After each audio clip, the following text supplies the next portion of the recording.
नमस्कार प्रिय दर्शकों, दुख को कैसे दूर करें, जीवन में सुख शांति समृद्धि कैसे पाएं, सुखी रहने के लिए क्या करें।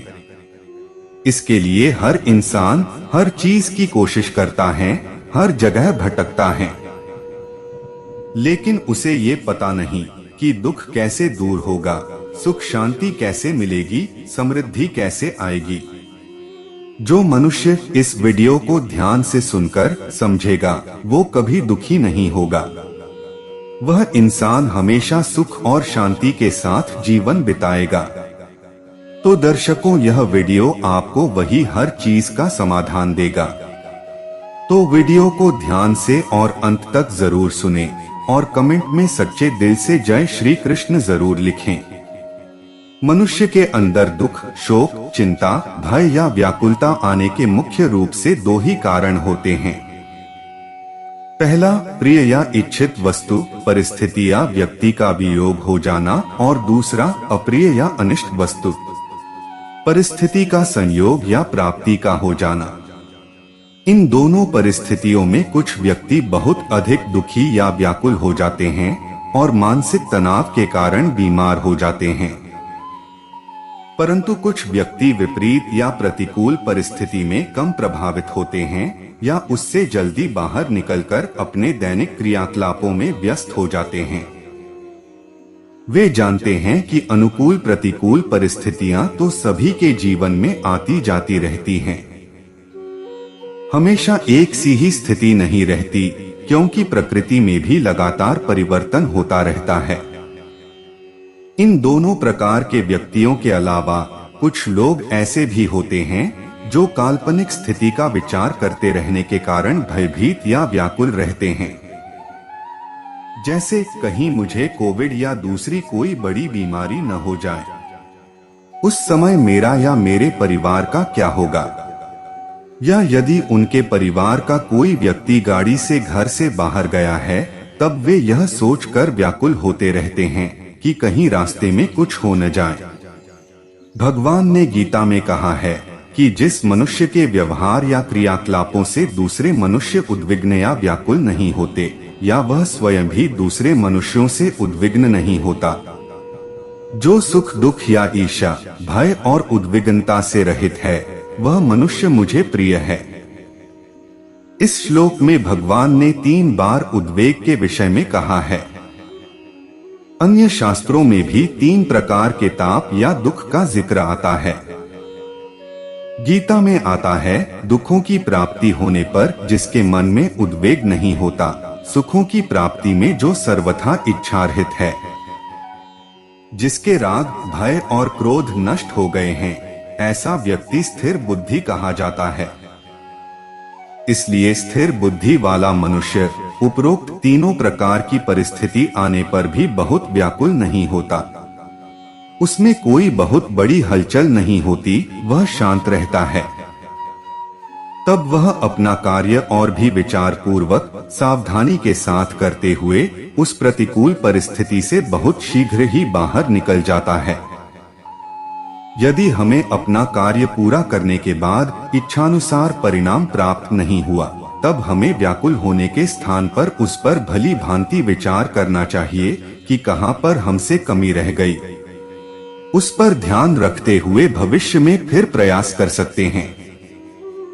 इसी प्रकार हमारे प्रति दूसरों का व्यवहार या उनकी क्रियाओं पर हमारा वश नहीं है, तब हम उनसे अपने मन को क्यों व्याकुल करते हुए अपने स्वास्थ्य पर प्रतिकूल प्रभाव डालते हैं। इसके अतिरिक्त मन में आने वाले काल्पनिक विचारों से भी अपने मन को व्याकुल नहीं करना चाहिए। जो हो चुका है उससे सीख या ज्ञान लेकर भविष्य के प्रति सावधान हो सकते हैं। वर्तमान में किए जाने वाले कर्मों को पूरे शांत मन से परिस्थिति के अनुरूप खुशी खुशी करने का प्रयास करना चाहिए। इसी में हमारा कल्याण है। इसके अतिरिक्त दूसरों की उन्नति होने पर हमें उनसे ईर्ष्या का भाव रखकर अपने मन को मलिन या व्याकुल नहीं करना चाहिए। जितना हमारा मन शांत रहेगा उतनी ही प्रसन्नता हम प्राप्त करेंगे। स्वस्थ जीवन के लिए शांत और प्रसन्न रहना आवश्यक भी है। पहले हम देखते हैं कि सुखी रहने के लिए क्या करना चाहिए। सुख इंसान के दो प्रकार के होते हैं, भौतिक सुख और आध्यात्मिक सुख। सुख मन की वह भावना है जिससे आपका मन आनंदित होता है। यह सुख भी हर इंसान के लिए अपनी परिभाषा स्वयं निर्धारित करता है। मूल रूप से सुख दो प्रकार के होते हैं, संसारिक सुख और आध्यात्मिक सुख। जब आप भौतिक वस्तुओं से प्यार करते हैं और उन्हें इस्तेमाल करते हैं तो आपको बहुत आनंद मिलता है। यही भौतिक सुख होता है। अगर आपके पास टीवी, फ्रिज, एसी, कार, तमाम सब प्रकार की सुख सुविधाएं हैं तो आपका घर में इनके लाभ होता है, आराम मिलता है। किसी से लगाव रखते हैं, मोह रखते हैं तो उसका साथ भी आपको आनंद देता है।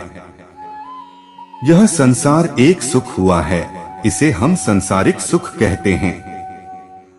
जब आप इन भौतिक सुखों से ऊपर उठकर ईश्वर का ध्यान करते हैं तो उस साधना के दौरान जो आपको नई अनुभूतियां होती हैं, जो शक्तियां प्राप्त होती हैं, उसे आध्यात्मिक सुख कहा जाता है। आध्यात्मिक सुख पाना क्षण भर का खेल नहीं है। वह तो वर्षों की तपस्या और गुरुजनों के आशीर्वाद और सद्मार्ग पर चलने से ही मिल सकता है। लेकिन यह इतना कठिन भी नहीं कि कोई यह सुख प्राप्त ना कर सके।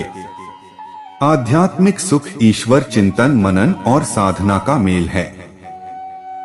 जब आप अपने इंद्रियों को सुख पहुंचाने का उपक्रम छोड़कर ईश्वरीय भक्ति करते हैं तो उसका ध्यान करते तो आपका मन ईश्वर के द्वार तक ले जाता है। इस द्वार तक लाने तक का मार्ग भी अद्भुत और सबसे ज्यादा रोमांचक है। आपको ईश्वर शक्ति की किरणें छूने लगती हैं। हमारे शरीर के भीतर आत्मा जागृत हो जाती है, उसमें सोई हुई शक्ति भी जागती है। इस प्रकार का अनुभव पाकर इंसान भौतिक सुखों से ऊपर उठ जाता है। इसे हम आध्यात्मिक सुख कहते हैं। इंसान ईश्वरीय शक्ति को छू लेने से संसार के सभी भौतिक सुख गौण हो जाते हैं। इंसान ईश्वरीय शक्ति को मान लेता है, जान लेता है और अच्छे बुरे का ज्ञान पा लेता है। अध्यात्म से जुड़े व्यक्ति हर इच्छा से मुक्त हो जाता है। भौतिक सुख सुविधाएं सुख तो देती हैं, किंतु शांति नहीं दे सकती। जब तक जीव को यह ज्ञान नहीं होता कि वह परमात्मा का ही अंश है, तब तक वह पीड़ित रहता है। मोह भी हमारे दुख का कारण है। प्रत्येक मनुष्य के अंदर आनंद स्वरूप नारायण परमात्मा प्रभु बैठा हुआ है। उसको ढूंढना पड़ता है। अपनी आध्यात्मिक शक्ति से एक बार आप उस अनंत स्वरूप का दर्शन कर लें, साक्षात्कार अगर हो जाए तो फिर कोई भी इच्छा की कामना बाकी नहीं रह सकती। मगर उनको ढूंढना एकदम आसान नहीं है।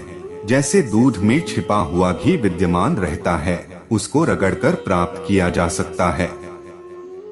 उसी प्रकार मनुष्य के अंदर भी भगवान छिपा हुआ है, पर उसको ढूंढना अपने मन को नियंत्रण करना पड़ता है।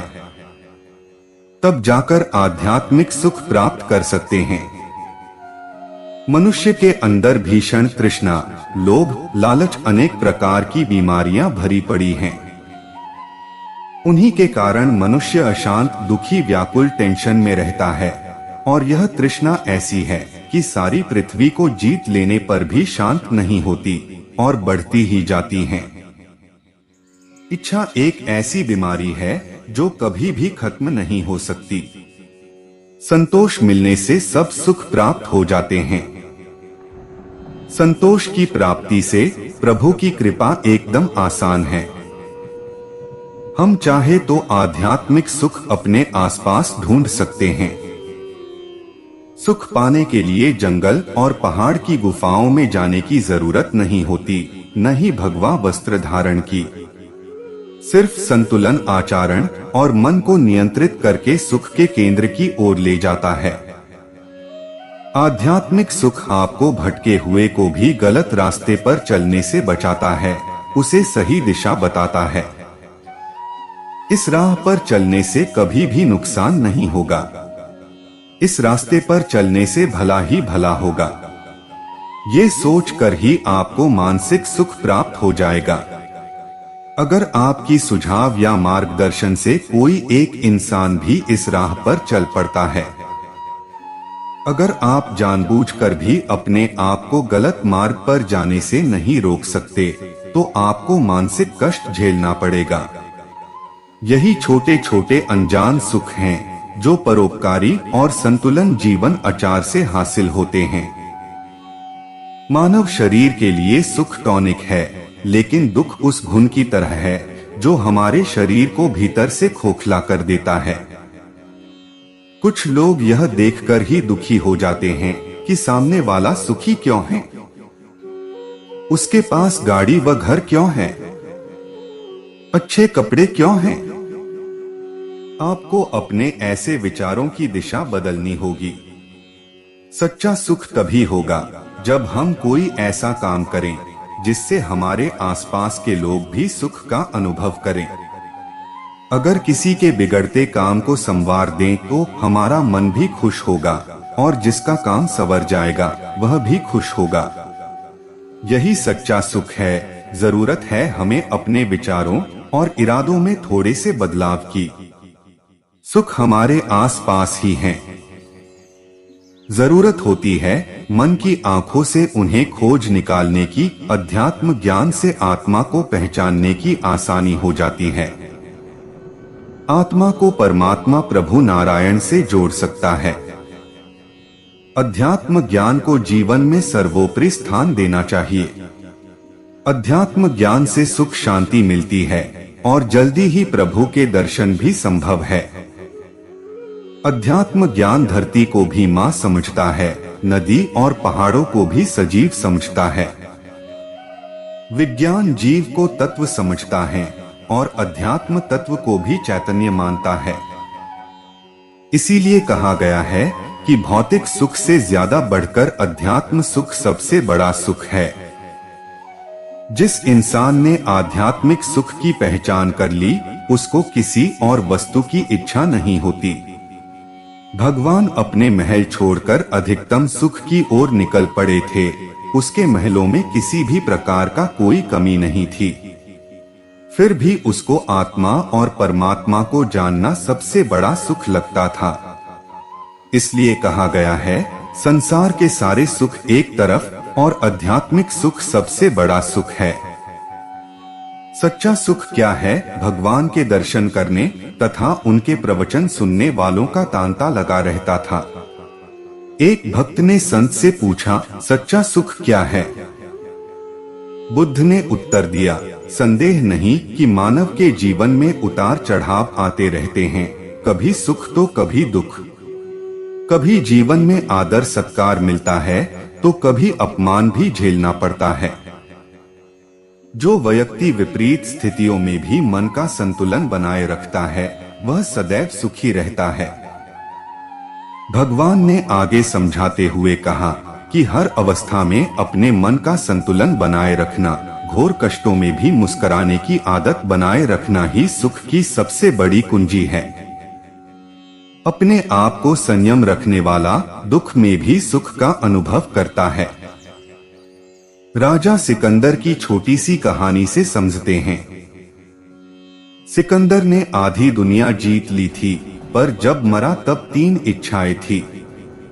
जिन हकीमों ने मेरा इलाज किया, वे मेरे जनाजे को कंधा देंगे, ताकि दुनिया को पता चले रोग का इलाज करने वाले हकीम भी मौत को रोक नहीं सकते। जनाजे की राह में सारी दौलत बिछा दी जाए जो मैंने जिंदगी भर इकट्ठी की थी, ताकि लोगों को पता चले जब मौत आती है तब ये किसी काम नहीं आती। जब मेरा जनाजा निकले तब मेरे दोनों हाथ बाहर निकाल देना, ताकि सबको पता चले इंसान दुनिया में खाली हाथ आता है और खाली हाथ जाता है। अगर दुनिया में धन दौलत से सुख होता तो शायद इतिहास का कोई भी राजा दुखी ना रहता है। इसलिए इस बात को अच्छी तरह समझ ले, यह संसार मोह माया का जाल है। असली धन तो इंसान का संतोष ही है। जिस इंसान ने संतोष कर लिया उसने सब कुछ पा लिया, फिर उसको किसी और चीज की इच्छा नहीं रहती। हमारा इतिहास गवाह है, संत महात्मा अपनी झोपड़ी में भी सबसे ज्यादा सुखी थे। जैसे गुरु नानक जी, संत कबीर और महात्मा बुद्ध जैसे संत झोपड़ी होते हुए भी सबसे ज्यादा सुखी थे। और महलों में रहने वाले राजा बहुत ज्यादा धन दौलत होते हुए भी अंत में दुखी होकर ही मरे हैं। इसलिए अपनी लालसा को कंट्रोल करो और आध्यात्मिक सुख की ओर बढ़े। यही ही सच्चा सुख है। सफलता की राह दिखाते हैं ये विचार।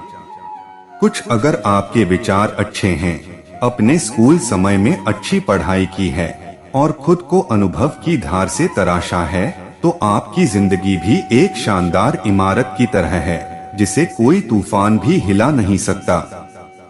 आप चाहे कोई भी कैरियर चुन लीजिए, लेकिन अगर आपकी नींव मजबूत नहीं है तो आप सफल नहीं हो सकेंगे। कोई भी व्यक्ति रातों रात टाटा या बिरला नहीं बनता। सबको पहले अपनी नींव मजबूत करनी पड़ती है। अपनी नींव को मजबूत बनाने के लिए आपको हो सकता है कई सालों लग जाएं। लोग कुछ बनने से पहले सालों तक कठिन मेहनत करते हैं, लेकिन एक बार अगर जड़ मजबूत हो गई तो फिर आपको कोई रोकने वाला नहीं है। आप चाहे कोई भी कैरियर चुन लीजिए, सबसे पहले उसके बारे में जानिए, पढ़ाई कीजिए ताकि आपकी नींव मजबूत हो। फिर देखिए बहुत जल्दी आपका नाम सबसे सफल लोगों में लिया जाएगा। होकर उदास ना, यूं शाम की तरह ढलते रहिए। जिंदगी एक रेश है सूरज की तरह। कर्म करते रहिए धीरे धीरे ही सही, मगर मंजिल की ओर बढ़ते रहिए। परवाह ना करो लोगों की, चाहे सारा जमाना खिलाफ हो, चलो उस रास्ते पर जो सच्चा और साफ हो। जिंदगी में कुछ रिश्ते ऐसे होते जिनमें इमारत की तरह छोटी छोटी दरारें आ जाती है, तो उनको तोड़ते नहीं बल्कि इमारत की तरह मरम्मत की जरूरत होती है। ए इंसान तू रुक मत, अभी तुझ में जान बाकी है। आज नहीं तो कल मंजिल मिल ही जाएगी, अगर मंजिल पास नहीं तो क्या हुआ।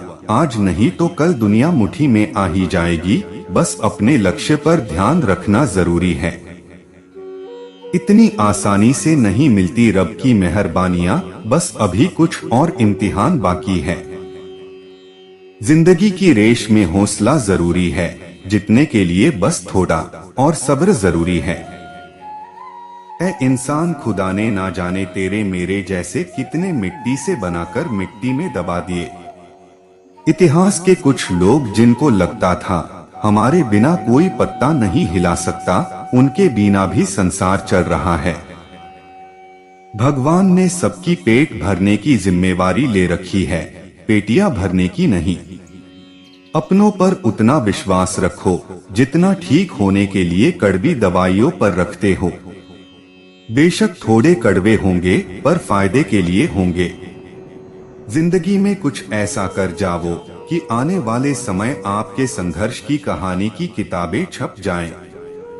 मौन से बड़ी कोई ताकत नहीं, झूठ से बड़ा कोई शैतान नहीं, और सच से बड़ा कोई भगवान नहीं। इसलिए कहा गया है सत्य ही शिव है।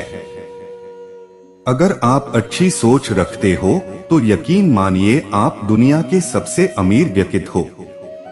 यह जरूरी नहीं है आप जहां लोगों की भीड़ है उस रास्ते पर चले, क्योंकि भीड़ तो मुर्दे व्यक्ति के पीछे भी चलती है। अपने घर को स्वर्ग बनाए। दुनिया में ऐसा कोई घर नहीं होगा जिसमें सुख और दुख दोनों ना देखे हो।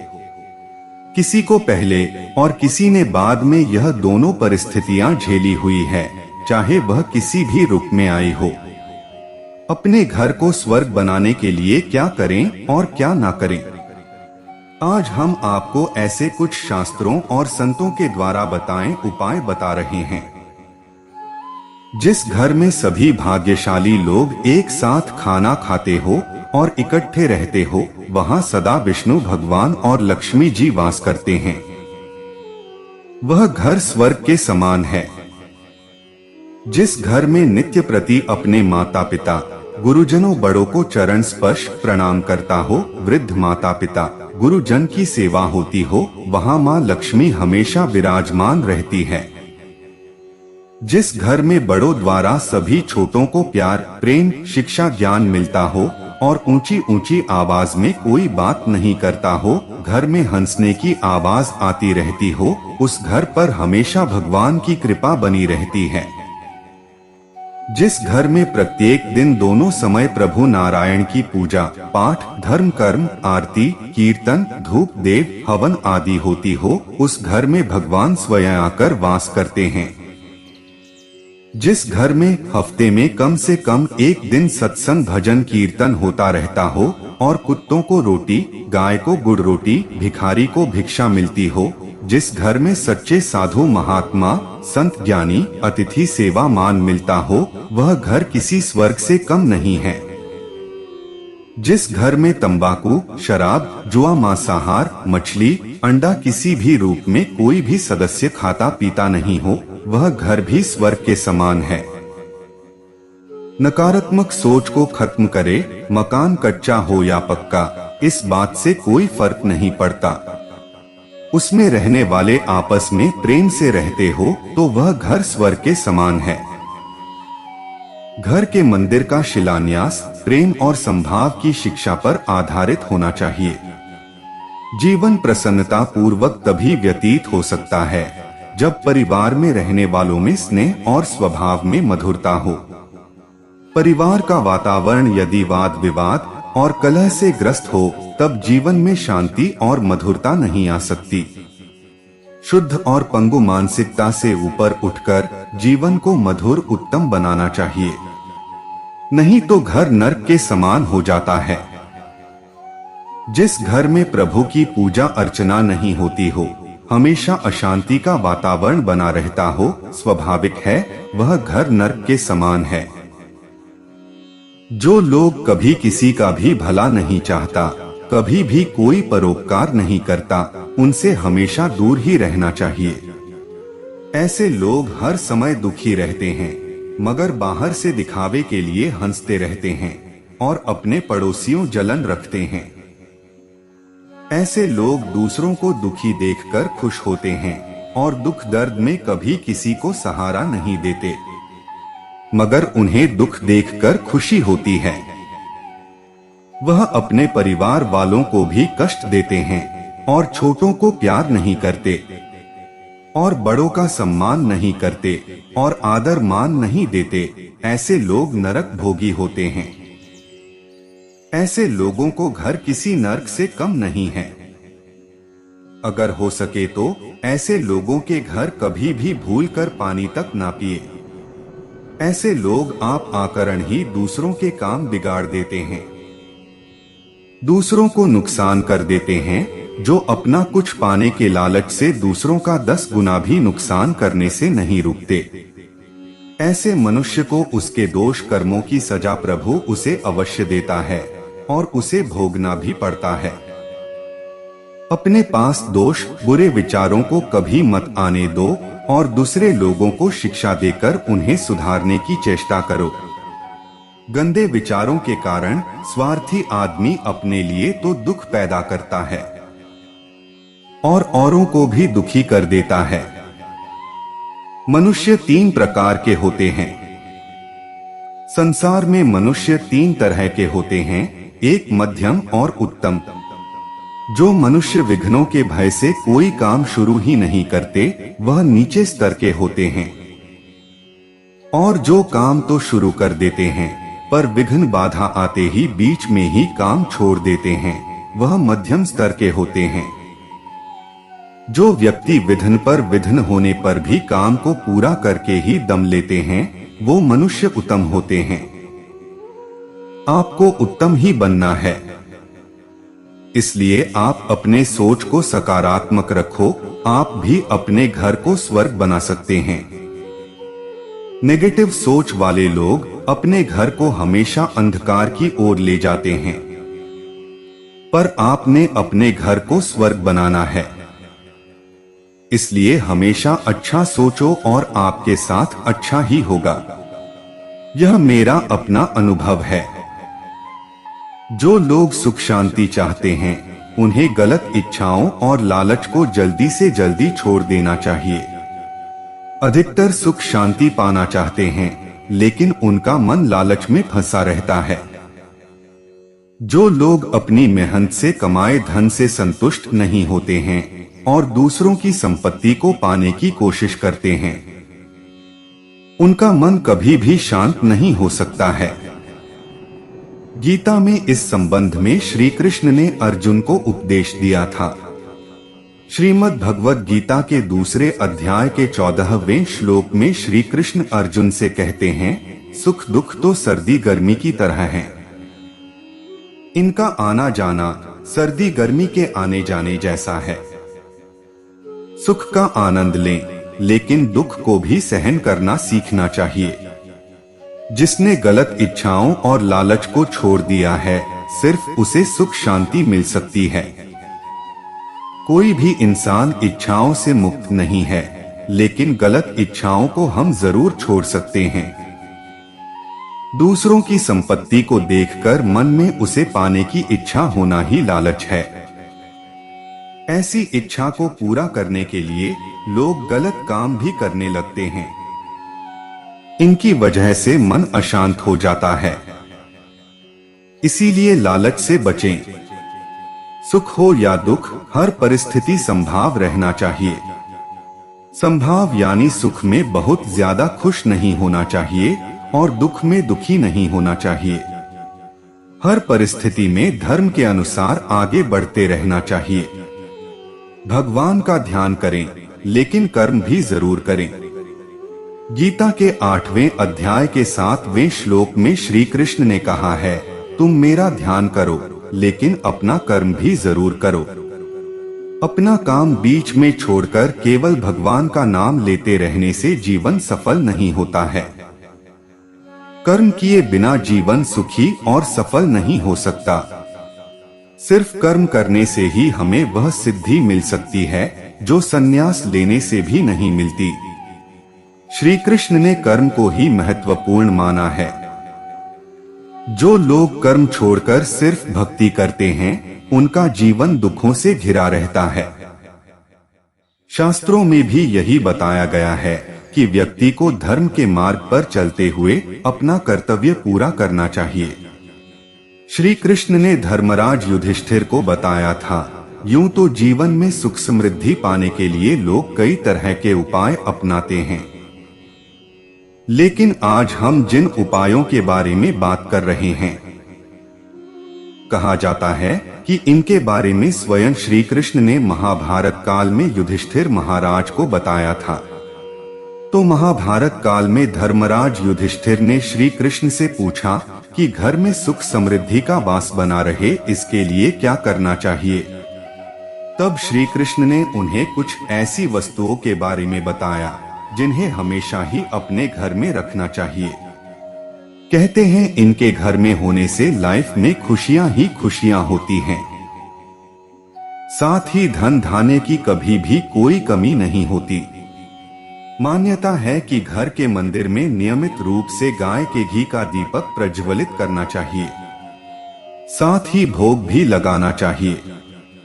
ऐसा करने से देवी देवता प्रसन्न होते हैं और अपनी कृपा बरसाते हैं। कहते हैं कि गाय के घी का दीपक जलाने से घर में सकारात्मक ऊर्जा का प्रवाह होता है और इसकी अग्नि से नकारात्मक ऊर्जा खत्म होती है। इसके अलावा घर में आने वाले मेहमानों की पूरे मन से आप भगत करें। उनके आते ही सबसे पहले पानी दें। ऐसा करने से अशुभ ग्रह शांत हो जाते हैं एवं शुभ फल देते हैं। कहते हैं कि शहद में पॉजिटिव एनर्जी होती है। इसके संपर्क में आते ही नकारात्मक ऊर्जा खत्म हो जाती है। इसलिए इसे घर में किसी साफ बर्तन में रखना चाहिए। ऐसा करने से घर में बरकत बनी रहती है। साथ ही फिजूल खर्चों में भी कमी आती है। इसके अलावा परिवार में प्रेम बनाए रखने के लिए घर में बांसुरी रखी जानी चाहिए, लेकिन ध्यान रखें और बांस से बनी बांसुरी रखें। ऐसा करने से घर में सुख शांति और सकारात्मक ऊर्जा का संचार होता है। चंदन का तिलक शीतल होता है और उसे धारण करने से पापों का नाश होता है। इसकी खुशबू से वातावरण में सकारात्मक ऊर्जा का संचार होता है। इसके अलावा घर में देवी सरस्वती की प्रतिमा या फोटो जरूर रखें। ऐसा करने से मन शांत रहता है और घर में सुख समृद्धि का वास होता है। लेकिन ध्यान रखें कि देवी सरस्वती की प्रतिमा या फोटो जिसकी भी स्थापना की हो, पूरी श्रद्धा और नियम से उनकी नियमित रूप से पूजा जरूर करें। जब मन दुखी होता है तो कई तरह की चीजें करके आप अपने मन को शांत कर सकते हैं। यहाँ कुछ सुझाव हैं जो आपको मदद कर सकते हैं। अपने भावनाओं को व्यक्त करना जरूरी है। वक्त निकालें और अपनी भावनाओं को लिखें, चित्र बनाएं या दूसरों के साथ बातचीत करें। अपनी मन की स्थिति को साझा करने से आपको राहत मिल सकती है और आपका दुख कम हो सकता है। हर रोज व्यायाम करें। शारीरिक गतिविधि और व्यायाम आपके मन को स्थिरता देने में मदद कर सकते हैं। योग, प्राणायाम या किसी अन्य व्यायाम तकनीक का अभ्यास करना आपके मानसिक स्थिति को सुधार सकता है। हर रोज संगीत सुने। संगीत आपके मन को शांति और आनंद प्रदान कर सकता है। आपकी पसंद के गाने सुने या स्वयं गाएं जो आपको खुशी महसूस कराते हैं। मनोरंजन करें।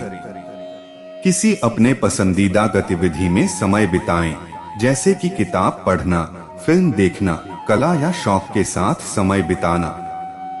यह आपको मनोरंजन का मौका देता है और दुख को भुलाने में मदद कर सकता है। समय के साथ दुख को स्वीकार करें। दुख भाग्य का हिस्सा है और यह सभी के जीवन में आता है। जब हम अपने दुख को स्वीकार करते हैं तो हम उसे संघर्ष के बजाय स्वीकार करने और उसके साथ जीने का तरीका ढूंढते हैं। यदि आपका दुख बहुत गंभीर है और आपको लगता है कि आप में अकेले नहीं सामर्थ्य हैं, तो इससे बाहर एक पेशेवर जैसे कि मनोवैज्ञानिक या मनोचिकित्सक से सलाह लेने की सलाह दी जाती है। वे आपको सही दिशा में मार्गदर्शन कर सकते हैं। अंत में मैं तो यही कहूंगा कि अगर संसार में आपका अपना कोई ऐसा साथी नहीं है जिससे आप अपने सुख दुख बांट सकते हैं, तो ईश्वर को अपना साथी बना ले। जो भी आपको पसंद हो, कृष्णा, शिव, राधे माँ, गौरामा, ईश्वर, अल्लाह, जो भी पसंद हो उसे साथी बनाएं और उनके साथ अपनी सारी दिनचर्या शेयर करें। आपको बहुत शांति मिलेगी, असीम सुख की अनुभूति होगी।